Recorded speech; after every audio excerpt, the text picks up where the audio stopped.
Hello, welcome back to the BanterGamingChannel. Heat finally has some actual DLC. We've got a free car and a paid car. I'm going through the free car today. Might see the paid car in the background.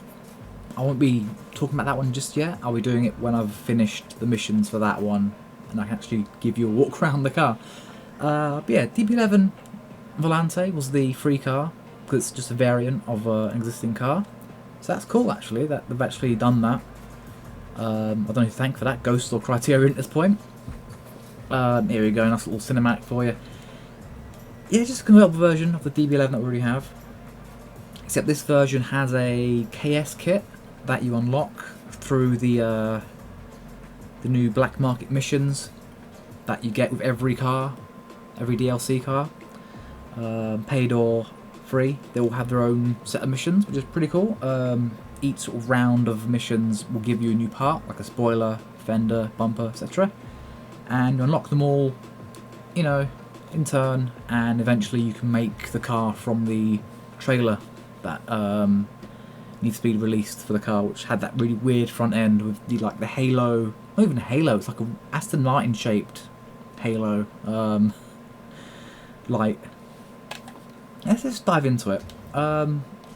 So for customization, most of it is just the same as DB11 Coupe, which you've probably seen already on the channel in the Studio App videos. Speaking of which, I don't think these cars will appear in the Studio App, but if they do, might bring those videos back, just, you know, just do a little time lapse. But hey, for now we'll do it actually in the game itself. As you can see, I've already got like some modifications done because I've already done all the missions for this car. I already had the kit installed. I've just unbuilt it for the sake of the video. So excuse me there. But yeah, got some like rotiforms on the back, the Next-Tech front wheels with the turbofans, and a livery that kind of doesn't work properly without the KS kit. But we'll fix that in a second. Right, we'll start from the back because the front is the party piece. I'm gonna start from the back. We do have a roof, which is just the soft top, sorry. Which, why would you do that? They give you a convertible variant, you're not going to put a roof back on it, are you?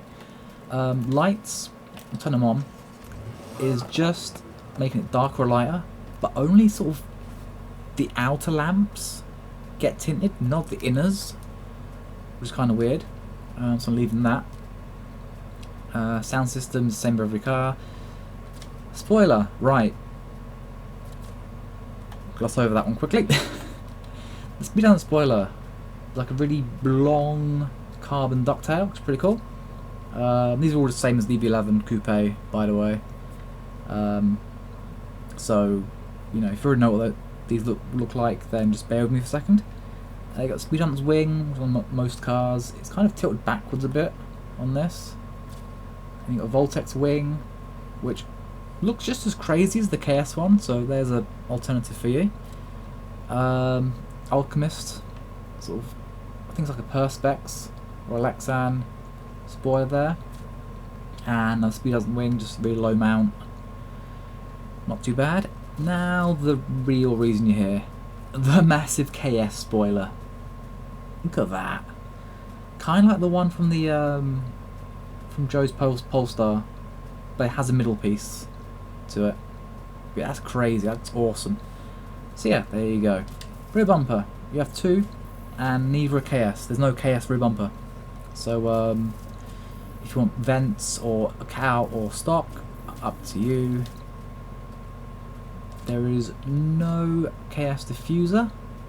It's just the Alchemist, Speed Hunters, another Alchemist which doesn't have the sort of the winglets at the side. You've got a carbon one here, which just adds on to stock diffuse, and speed hunters, which just adds more to that. See, nothing from the actual special body kit here, so just pick what you like. Same with exhaust, there's just burnt tip, normal fart cam, but really recessed for this car. Bozo, or Bevo Bozo pipes. Then you have the carbon tips, and then the floppy whale penis exhaust there, so I'm going to stick to normal burnt tips. That's it for the rear. Then you go to the side, got rear fenders, Quickly gloss over that. You've got Alchemist, add a little vent on top there. Speed Hunters is just a Rocket Bunny style flare, which isn't too bad. And Carbon is that plus the vent from the previous kit. And then the party piece, which covers the rear lights a bit, gives you an illusion that it's like a devil horn style rear light, which is pretty cool. And it adds these like massive like rear vents, which I think tie into the diffuser quite well, the rear bumper I chose. And there's more venting there. So yeah, that's pretty cool. So far, I think one of the more tasteful KS kits, question mark. Maybe if you remove the spoiler. You try to change the spoiler to like maybe this one. I think so far it's incredibly beautiful still. It's NASM, of course. Alright, side skirt. We have Alchemist, which adds a matching vent to the one that you can put on the rear fender before. Obviously, because it's attached to the KS rear fender, it's kind of adding this weird flare to the side, but you can kind of imagine what it looked like before without that. Oh, also it changed the front grille. You can kind of see there. Go from like these sort of fish gill sort of things to stock. And then Carbon, which is just, I think, just adds carbon. Fun enough.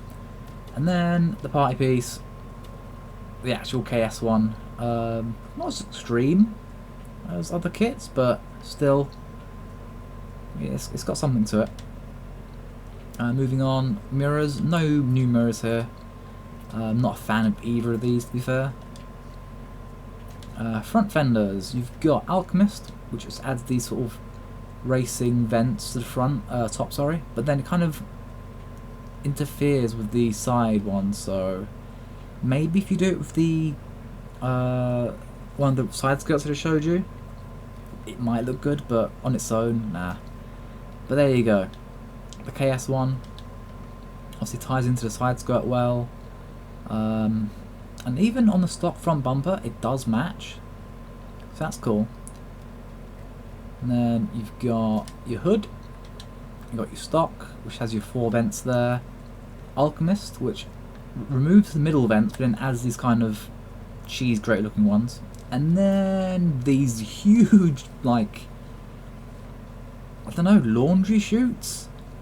Bins? You can see where I've done the stripe, like in the middle of these two bin looking things, which are carbon trimmed, which you can paint over if you want. Yeah, that's, you know, I'm on the fence about them. They're too deep in, but they do suit the car when you put the full kit on it. Alright, the front end. First, let's do the splitter. So it's all the generic ones you usually get with all the other cars in the game. Even the KS one does look a bit generic. Canards, there are no new canards, and neither of them will suit the front bumper, which you'll see shortly. Headlights, right. This is what really sets this kit apart. The headlights move into the grille of the car, but it's not done through the headlight tab, I guess you can call it. Sorry, short pause there. Brain fart. But first I'm going to do is actually take this fender off. I want to show you something. So, when you first get the kit, and I'll show you these bumpers first. You've got this, which has like Porsche DRLs. Looks pretty cool actually, I like that. This kind of, I think, Vantage or a race car style bumper. It's a big carbon splitter and a long middle vent.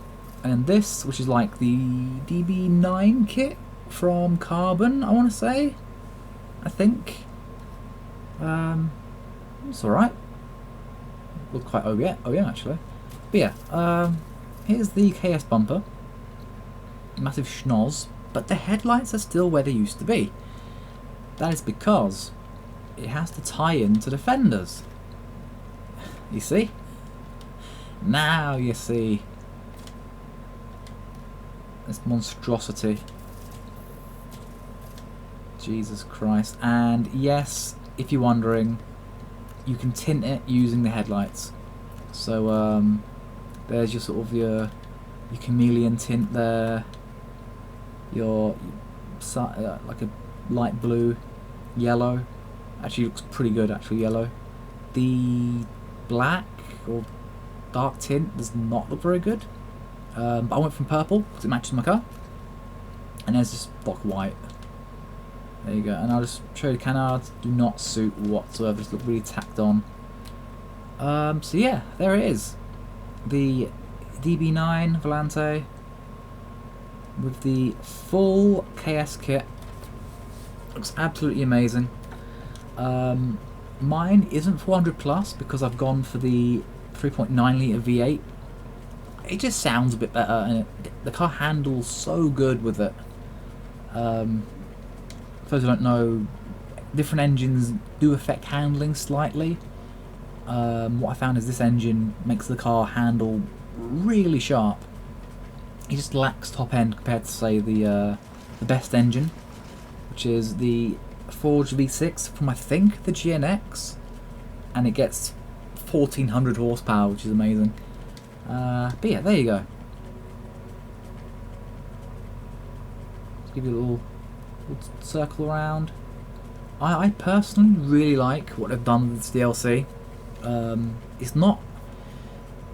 Heat lacks endgame to the point where DLC cars would be a waste, so to add missions for each car, really nice way of giving a bit of endgame. It's like, I want to say 3 to 4 hours per car if you do it in a normal fashion. If you speed run it, probably an hour if you speed run the DLC, but if you take your time, enjoy it, probably about 3 or 4 hours worth of content per car, which isn't too bad.